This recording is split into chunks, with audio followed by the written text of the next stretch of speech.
Wake up! Wake up, wake up, wake up! Up you wake, up you wake, up you wake, up you wake! This is Mr. Senior Love Daddy, your voice of choice. The world's only 12-hour strong man on the air. Here on We Love Radio 108 FM. The last on your dial, but first in your hearts. And that's the truth. Root. Chick, chick, boom, chick, chick, chick, boom, chick, chick, boom, chick, chick, chick, boom. Dear Dave, Agus Full to Arrest, this is Jerome at home in the loft, and today I am a DJ and I am what I play.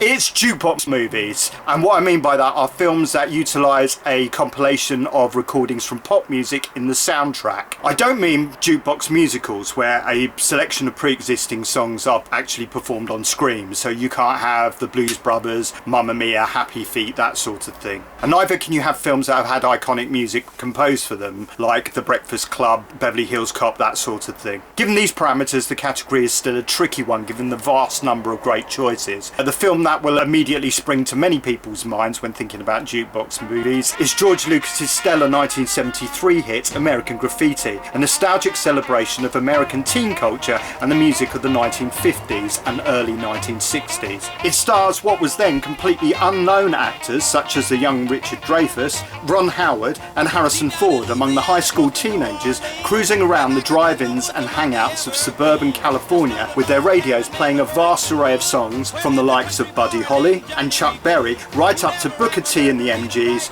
and the Beach Boys. 10 years later, a celebration of Motown and Atlantic soul classics from the late 1960s served as a backdrop to The Big Chill, an accomplished 1983 drama about old university pals reuniting for a friend's funeral. Tom Berenger, Glenn Close and Jeff Goldblum are among the friends reconnecting, while songs from Aretha Franklin, Smokey Robinson, Marvin Gaye and the Temptations feature in a terrific soundtrack. Another 10 years later, Dazed and Confused look back at teenagers celebrating the last day of school in 1976, listening to classic rock including Aerosmith, Leonard Skinner, Kiss and Black Sabbath. The then unknown likes of Mila Jovovich, Ben Affleck, Matthew McConaughey and Renée Zellweger can be spotted among the cast. All of these were nostalgic throwbacks to earlier times, but of course Quentin Tarantino's use of the jukebox in the 1990s also springs to mind. Whether it's Nilsson and Jerry Rafferty in Reservoir Dogs,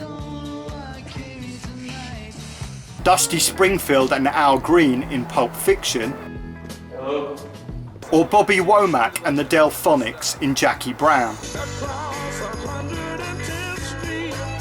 But this is all about my picks of favourite jukebox movies, and at number 5 I'm going for an unapologetic piece of pure escapism. Heath Ledger, Rufus Sewell and Paul Bettany are all in fine form in A Knight's Tale, a thoroughly enjoyable medieval romp which plays with deliberate and heartfelt anachronisms including music from Queen, Sly and the Family Stone, Thin Lizzy and AC/DC. For me it would deserve a place in anyone's fiver purely on the basis of one moment in the film alone. The brilliant courtly dance sequence choreographed to David Bowie's Golden Years, which begins in awkward medieval form but then converts to glorious boogie.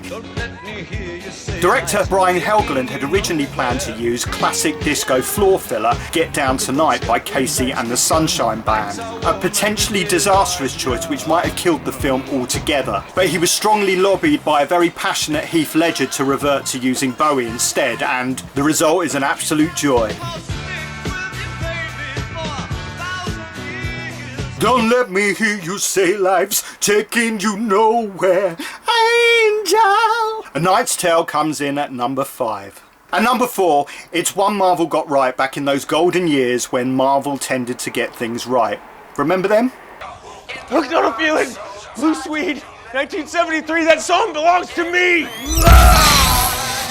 It's an obvious one, but Guardians of the Galaxy is undeniably another absolute joy. One of those family movies I thought I'd be obliged to sit through in bored discomfort. I'd never heard of the title before and certainly didn't know what I had in store for me when I settled my 4 young children into their cinema seats, but, well, it turned out to be a gem. The music, as in many of my choices, is central to the action. David Bowie, the Runaways and the Jackson 5 turn up, but also cheesy 70s fare that we didn't realise we liked before. Come Get Your Love and the Pina Colada song, for example. Favourite moment in the film? Well, it just has to be channeling Kevin Bacon and challenging the dastardly, all-powerful evil villain to a dance-off to avert planetary annihilation. Bring it down hard. Someday, put it together. What are you doing? Dance off, bro. Me and you. And number 4, the deservedly popular Guardians of the Galaxy.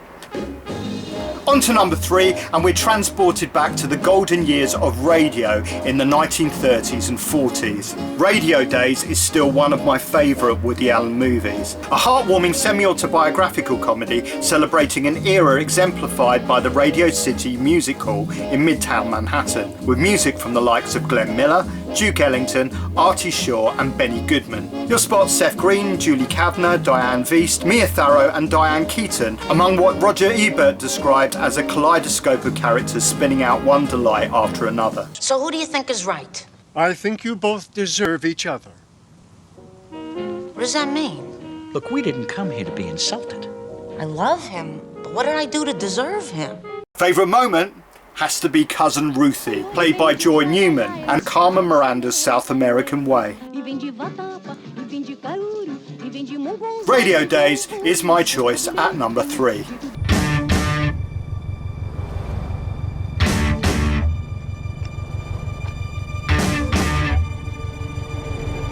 Sitting in the cinema, as soon as the getaway car starts up to the sounds of the John Spencer blues explosion, I immediately knew Baby Driver was for me. Whether music-obsessed protagonist Baby, played by Ansel Elgort, boogies his way on foot through the streets of Atlanta to Bob and Earl's Harlem Shuffle, or is locked into a high-octane car chase to Queen's Brighton Rock, director Edgar Wright really knows how to weave great music into the fabric of each shot. More recently, Edgar Wright has worked in a selection of classics from the 1960s swinging London era, including Sandy Shaw, Cilla Black and the Kinks, into the supernatural thriller Last Night in Soho, courtesy of another music-obsessed protagonist played by Thomasin McKenzie. Another film I'd highly recommend, and featuring a terrific cast including Anya Taylor-Joy, Matt Smith, Diana Rigg and Terence Stamp. It is, however, Baby Driver that very much edges it as a favourite for me, with Lily James, John Hamm, Jamie Foxx and John Bernthal excelling in supporting roles in what is a superbly crafted movie. My favourite moment? Well, I'm not a particularly big fan of car chases, but the ones in Baby Driver are brilliant, and there's nothing that drives an action scene along better than the Damn's Neat Neat Neat. Let's go. Wait.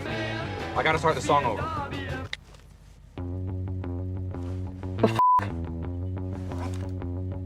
Okay, go. Baby Driver takes a runner-up slot at number 2. And number 1 is John Cusack, and no, not the one where he runs a record shop. Fly. Be free. I'm flying. Be free. Emancipation. Oh, you're free. Of course. Okay. What if your dad comes in? You can give him one too. Okay. You can pick me up. It's Grosse Point Blank, a romantic comedy where hitman John Cusack opts to brave attending his 1980s high school reunion with long-lost sweetheart local radio DJ Minnie Driver. While periodically checking with his PA, the exceptional Joan Cusack, and reluctant therapist Alan Arkin, he is stealthily hunted down by a host of assassins, including Dan Aykroyd and Hank Azaria. The music is entirely my era, so perhaps I'm bound to love it. The Specials, Violent Femmes, Susie and the Banshees, The Clash, The Pixies. Terrific nostalgia complementing an original soundtrack by Joe Strummer. While the principal charm of the film undoubtedly lies in the chemistry between the two romantic leads and their interactions with others in the small town of Point Blank, the standout musical moment has to be the frantic corridor fight sequence set to the Beats mirror in the bathroom. Never, ever turn down a complimentary pen. So that concludes my Jukebox Movies 5-0. What would you choose? There are absolutely loads in this category to choose from. I'm sure I've forgotten loads and am unaware of loads. Do let me know in the comments. Smash a like and subscribe. Until next time, Jerome is Amnandom, Slanga Foil. Chick chick boom, chick chick chick boom, chick chick boom, chick chick chick boom.